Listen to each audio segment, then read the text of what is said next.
Now, how I became a DJ, there's this guy I was paired with, DJ Rico. You probably heard of him, but he passed. Rest in peace. Very, very talented, but very indisciplined. So he would miss, he would abscond from work and things like that. So I would observe. So one day I said, I'm gonna check Kubira. I'm just going to do. I'm going to do it myself. Exactly, yeah. And somehow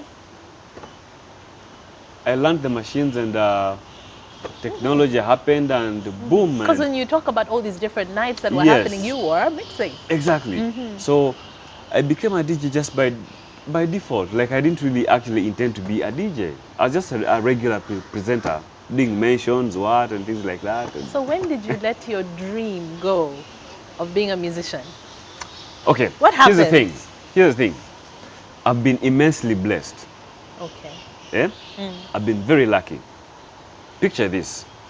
I have industry acquaintances. People like Steve Jin. People like Eddie Ovungoni.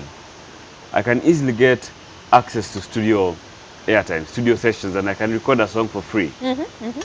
I was a PD. Okay? At a So radio you had station. influence in terms of what played. Exactly. Even on TV. Like all those were blessings. But I was like, I can't do everything. And then also, I tried singing. I did a 14-track album. But in hindsight, I realized I was not ready for the kind of fame that comes with music. Because I did one song and it became a problem. Phone calls were coming in from Boston, Tokyo, I don't know where, like come and tour, come and visit. I was like, no. I can't do this. Let me just stay in the back end and maybe give other guys a chance, to. So your music was being played. Your music was being played and circulated. Exactly, yeah, circulated, yes. I have a 14 album track, patented, it's in TZ. My son will probably one day go and claim the royalties and whatever it is. You understand? Okay. They are so organized, by the way. Yeah, so I realized I had to weigh my options. And I was like, you know what? Let me help guys who are not as privileged as I am. Support guys who are not as privileged as I am. So that's how I said, let me just focus on just media, supporting talent, and that's how I ended up pushing Ugandan music beyond borders and everything, and you understand. So I crossed over to Kenya for 2 years. Kenya, I didn't like Kenya. There's something about Kenya.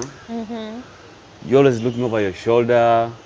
It's what, extremely competitive? Is it It's that too it's too competitive, and then also security. I don't know security. There's just something about Nairobi. When you say always looking over your shoulder, it's like what? Someone else is waiting for you to There is fail. that. Okay, there is that. Like you literally fear to fall sick on the job because the guy who's gonna sit in for you, that's it. But also the social life, the economy, like they're so bitter. Like 4 a.m. guys are working. They wake up like at 4 a.m. guys are working. They're going to work. The economy is so tough. Like life is so hard, in Kenya. Like, I don't know. It's just maybe I don't know. It's just, but I feel like life is so hard in Kenya. You understand? So I was like, I have better opportunities in Uganda, and then I could not. So you left TZ. You went to Kenya for 2 years. For 2 years. Okay. Yes. This was when, in the 2000s? That was 2007, 8. Okay. Yes, I came back. I think Christmas 2009. Yes, I said come back. So did you just wake up and say, I'm going back to UG? Yes.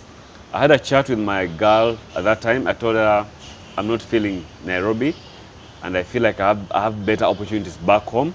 I could not invest. To invest, you have to get, a local and then whatever. The same thing, even TZ. I could not invest. I could not do business and things like that. You understand? And yet I wanted to progress. So even though on air you could do stuff, you couldn't actually lay a foundation for Exactly. more. You understand? So I told her, you know what? Me, I'm going back to UG. If you wanna come. Was she Kenyan or? She was a cocktail. She was a Mtoro. She was a Is this Hindi. the same? Yes. Okay. 10 years. Oh, I wow. was 10 years. Literally married. That was a journey. Literally married, by the way. So anyway, So I told her, me, I'm going to UG.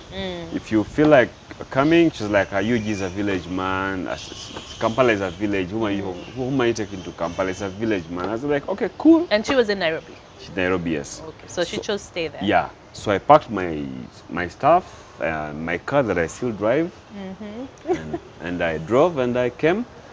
Thankfully, my baby sister, who follows me now, had also just come back from the UK. All right. She was living in the UK. So she housed me for a couple of months until I created a company with Edo Killer called House of Talent. We did a show on NTV called XXL and a couple of other things. And then somehow things didn't work out. We fell out. And then one random evening, I was taking a walk around Garden City. I bumped into Bill Tibingana again. He tells me, oh, Bush, you're back. We are rebranding. You know, I'm now at Vision Group. There's Vision Voice. We want to rebrand and call it XFM. But even then, we want to venture into English television because you have Bouquet Day. So why don't you come and hang around? And then let's see what happens. I was like, cool. So that was the birth of Urban TV? Exactly. So Urban TV happens. I was, I think, made a creative director or manager. I had hardly settled in those shoes for about a month. I was told you can as well manage the whole bloody thing and Okay. yes. Uh-huh. So, but my intention to come back was not to be employed. So my mindset was not really to... Because you had started the company. Exactly, yeah. So is the company still up now? Yes. Okay. Actually, I have five registered companies. Okay. Yes. Okay. So anyway, so my mindset, I was not really comfortable. It put me on a collision course with management. The things I was doing, some of them came off as a conflict of interest and things like that. So I chose to resign in 2016. I resigned. I resigned, but I was not ready. Life hit me. Between 2016 and 2018, life happened. Hey, Crystal, life happened. Rent was a problem. Office rent was a problem. Paying employees was a problem. Paying taxes was a problem. Fuel was a problem. School fees was a problem. I just got married. I got married in 2015. You understand? I have someone's daughter. I have to take care of them, and I had a child.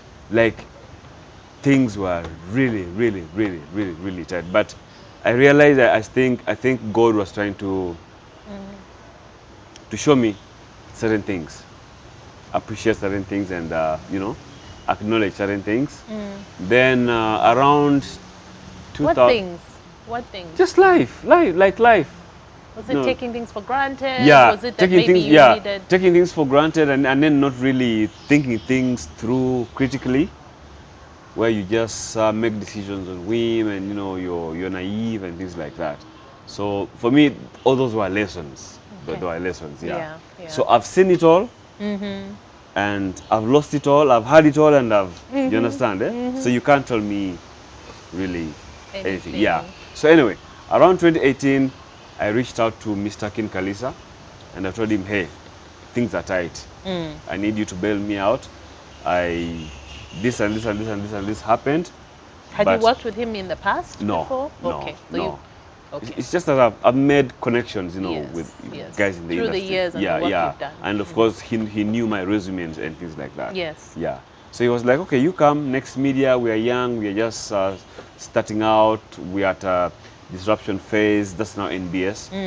But you can come in and let's see what can happen. Yeah. So I joined them in 2008. 2018, sorry. 2018. I joined them.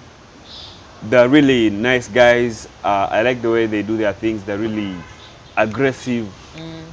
You understand? They make decisions fast. Yeah, they make decisions fast, and you know they're very disruptive and things like that. But then again, I felt like it was not the place for me because I thrive in a much more organized environment and things like that. Actually, 2019 August, I was going to quit media and just go and maybe become a farmer, You felt like you had it? Yeah, like as bored, like it's Like lonely you're at not the, inspired? it's You're not... lonely, it's lonely at the top, as they say. Like you become common, you become popular, you become famous, you get to the top, and then you're like, okay, so this is it. And where next? Like this is it. Where are the friends? Like where are the acquaintances? Like where are the birthdays? You understand, eh? So I got bored. So I was going to quit. So just as I was about to make that decision, Mr. Robert Kaushenga calls me. Tells me, Bush, I need to see you. There's something I'm trying to work on. We're trying to remodify our business model at Vision Group and blah, blah, blah, blah, blah, blah, blah, blah. I know we separated on a very funny note, but that's life, eh? Yeah. Come, let's have a chat. I went and I liked what he offered me.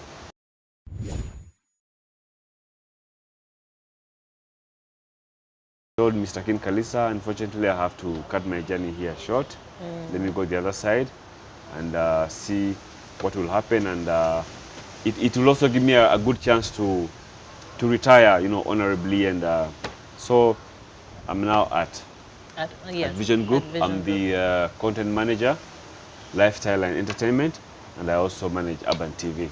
Okay. On among other things. Okay. Yes. Okay. So when I tell you I've not slept for 5 days, I'm mentoring, I'm learning how to delegate, I'm teaching, I'm motivating, I'm doing all sorts of things. But this is not a usual thing, and not like all the time. I mean, before you scare people off, Yes. and they're like, you haven't slept in 5 days, Yes. and that's what I want to do. What kind of life is No, that? no, but you have to put in the time. I mean, things yeah, have, but there are times when it's no, like no, this. No, things have go, changed. Go, go. No, but also things have changed over the time, and I'm so glad that I've been able to adapt and keep up with the trends. And I mean, That's the thing. if I look at most of my peers, they've fallen off the wagon, and you know, you look at them and you're like, because sometimes people want to stay the same, yes, and you can't. yes. So I'm lucky that I think I'm that proactive, and I have the right networks, and I'll be 43 this year. I love surrounding myself with young people because I enjoy learning. I enjoy learning. Even just this conversation as we are talking, I'm learning just quite a lot from you. So Same here. yes. So for me, that keeps me on my toes. And you like the challenges. It seems like you like, let me do something I haven't Yes. done before. Let me build something new. I'm a risk taker. I like adventure. I like trying out new things, and you know, and things like that. Okay. Basically. So what are you working on right now? Because when you say you haven't slept in 5 days, I mean, you've been posting about it as well. So, okay, this is what is it called? These are trade secrets. You can just give us something don't have secrets. to be details. Yes, you know, COVID happened. Yes. COVID happened. The lockdown happened. You know, the effects. It's hit the media very hard. Not just the media, but generally life. Yeah. So people have to now think of different ways of, you know, doing things, especially business. You know, you can see the hospitality industry and everything. So is the media, the banks. I have so many friends in Stanbic Bank who are now Uber drivers. They've been laid off. Yes. You understand? Yes. Yeah. So when I tell you that things are really tough, numbers have been dropped. Some on forced leave. Some have probably been fired. You understand? Or they just... Yeah. So right now, for you actually to be relevant in the market, you have to multitask. The more things you're able to do, the more relevant and the more valuable you are in the market. Thank so you. that's Thank you for saying why that. I can't sleep, because now I have to do so many things and, you know, justify, validate my value basically. Yes. But that is because of the new world, the new normal we are in right now. And it's not only customized to the media, it's everywhere. Everywhere. Government, institutions, I mean, it's all over the place. It's affecting everyone. Yes. So not to give away so much, that is what business models have to change. You understand? Schools, like now my son, I don't think he will ever go back to a physical structure in a classroom. What do you mean you don't think you will ever? I mean, things have changed. Guys are now standing online. E-learning is the way forward. So maybe in the future, schools are going to become factories or warehouses or something. I mean, the physical structures, you understand? Hospitals. I don't remember the last time I saw a doctor. I see my doctor online. I tell him I have a fever, a bit of nausea, and he's like, I think, okay, this is the prescription, da da da da da. You know, do this and this. You understand? Things are changing. Yeah, yeah. You understand? So things are really changing very fast. So we have to adapt and and work with the new normal. new Yeah, normal. yeah, You're yeah. absolutely New right. Yeah, yeah. Like, you said that. I used to despise shopping online. I have a very good friend of mine. He's my best friend and my best man. Uh, he's tech savvy. He loved shopping online and things like that. So he would go to the States and the UK, Iceland, and I'm like, oh, get me this nice Adidas jumper and whatever. He was like, no, you go online and log in and blah, blah, blah, blah, blah, You can blah. order it yourself. Yeah, I'll be like, no, just go to the bloody store and pay money. Get and it physically. Yes, yes. Until it hit me as a lifestyle. And that was because of the national ID. Even the national ID, I was like, why would I need a national ID? But until they said, unless you have a national ID, you won't access your bank account, you won't access you get the point, eh? Until it hits your life, your life, it affects your lifestyle. That's when you realize that actually this is serious. So that is where we are right now. You're right. People, it has really forced so many people to get online, to do things they took for granted. Exactly. Before, should I say? Exactly. But to me, I look at it as a blessing in disguise. Especially for the creatives. It's now to be. Yeah. I like what you're doing. Back in the day, you'd probably come and say, Bush baby, I have this concept. Can you please give me airtime on your channel and blah, blah, blah, blah, blah, blah. But here you are, you have your own platform. You understand? So for me, it's a blessing in disguise, and I would encourage the young, upcoming creatives, to take up initiatives like this and, tell their own stories in their own way. You understand? And Africa is the next frontier. We have so many stories that have not yet been exhausted. You talked about how you had it all. You were this name. Yes. Money was just coming in, and then there were times when you had nothing. Exactly. And I think for many people, since they're going into that phase in their lives, it's scary. It's very, very scary. Yeah. So what's your advice? What have you learned number one, from your journey? Number one, accept. You need to accept that, okay, I think I made a wrong choice, a wrong decision, a wrong move, a bad move here. I don't have to repeat the same mistake. I need to try out something new. You understand, eh? Try out something new. And then, but the most important thing is accept. Because if you're stuck in denial, you'll commit suicide. You'll commit suicide. Okay. Yeah. I'll tell you something. Around 2009, when my first business went south, I hit a depression for about 9 months. Like a crazy depression. Crazy depression. Like money went, my NSSF and things, friends left me and things like that. I've had 3 attempted suicide. 3 suicide attempts. Because I don't know who to talk to.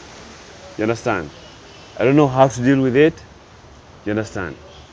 You talk to people go back, go behind your back and they laugh at you and things like that. So to me, the most important thing is accept and then work towards it, and then one day at a time. Did you get help? Come again? Did you get help? Yes, when of you were course. going Yeah, through counseling. Yeah. Because you said when it's a really serious depression. Yeah. 3 times. Counseling, professional help. I have a very strong, supportive structure, Network? family, friends. Like, I'm okay. What did you do?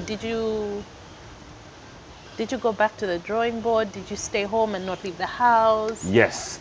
You sort of withdraw. You become so angry. and you hate everybody, you hate everything, you become so moody, and then you become addicted to antidepressants because you can't sleep. You understand, eh? All those things. Like it's crazy. It's crazy. I've had a chance of going to Butavika and I've seen people, like smart people in Butavika, but when they tell you their stories, they're really sad. They're really sad. But until you accept it, say I had 5 cars, they are gone. I'll take a border. One day, I'll buy a bicycle and I'll buy a Vitz and I'll get a Range Rover, and you make your way back. Exactly. So the most important thing is accept the change in circumstance. Exactly. And that means you have to adjust to everything. Your yes, lifestyle. Lifestyle. If you be living in a mansion of, I don't know, 6 bedrooms, go into a kafunda, it's okay. It doesn't hurt. It's your life. You understand, eh? It's your life. It doesn't hurt. Okay. Yeah. So accept and move on, and have the right people around you. Have the right people around you. That's the most important thing. And talk about it. Especially for young people, because you've given some advice to young people. How do you know who the right people are? It's I fear human beings, eh? I even have a friend who says that, like, I fear human beings. I'd actually rather live with animals than human beings, because human beings are so unpredictable. But I think it takes time.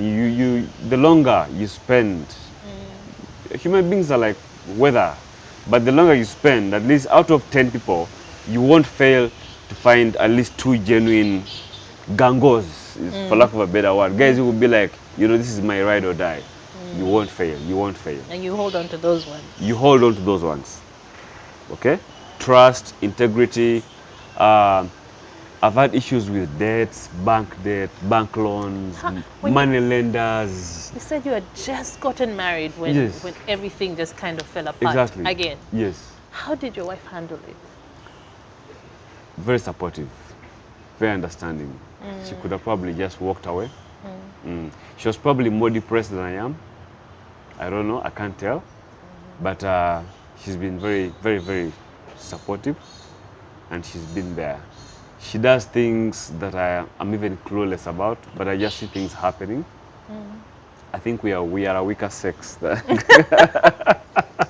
We are a weaker sex compared to you guys, eh? Yeah, so, but I thank God for people like that. And I'm also deep-rooted in faith. Yes. I'm not so religious per se, but I believe in a divine power. There's a divine power up there. I'm so spiritual. You understand? There's a way it calms down. I do a bit of meditating, read a lot, and things like that. Okay. Yeah. All right. Well, thank you so much for coming on the show and for sharing your journey. I hope. Wow. I hope I have.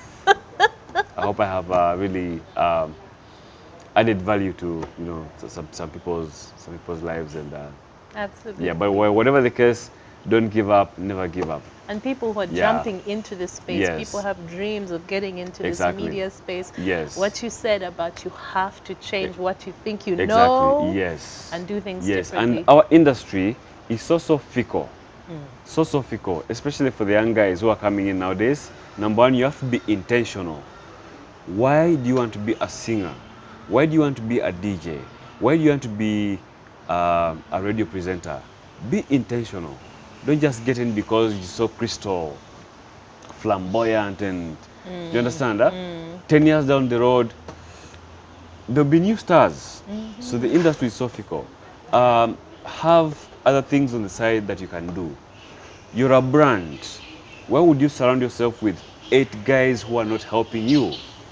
You understand? If you have 8 guys around you, let one of them be a lawyer, let one of them be a marketer, let another one be a promotions manager, let another one be a personal physician or a doctor, you understand? Or a driver, and put them to account. Yeah. You understand?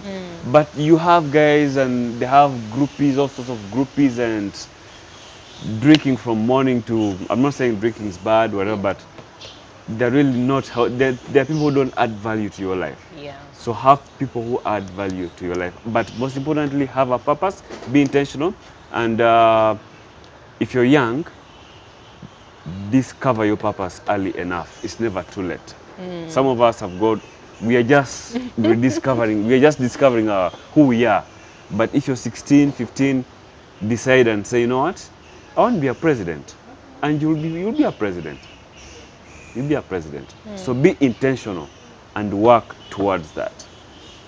And the other thing that I would like to emphasize, our parents never taught us about money. They never taught us how to handle money. Thank you. Do you understand how to deal with money? As an example, maybe my son will go to my wife and say, "Oh, mommy, I need a lollipop," and then mommy will say, "Go to daddy." You understand? Do you know what you're planting into that kid's mind? Yes. It's men who have money. Yes. Women don't have money. Yes. So we need to teach our kids about money. Like, we need to have conversations about money at a very early age. How to save, how to multiply, not just to subtract. Yeah. Money, Yeah. very important. Thank Very, you. very, very I important. think you're absolutely right. Yeah. From a young age. Yes, from a young age. We're never taught. Some of us are finding out the hard. I would rather have 50 pairs of shoes, but I don't have a house. What is that? A big car. A big car, but But you don't even own land. you understand, eh? Yeah, and then take care of your health, man. Yeah. Take care of your health. Whatever you do, take care of your health. Regular checkups. Do anything. Stay healthy. Stay healthy. Thank you again. You're welcome. Pleasure having you.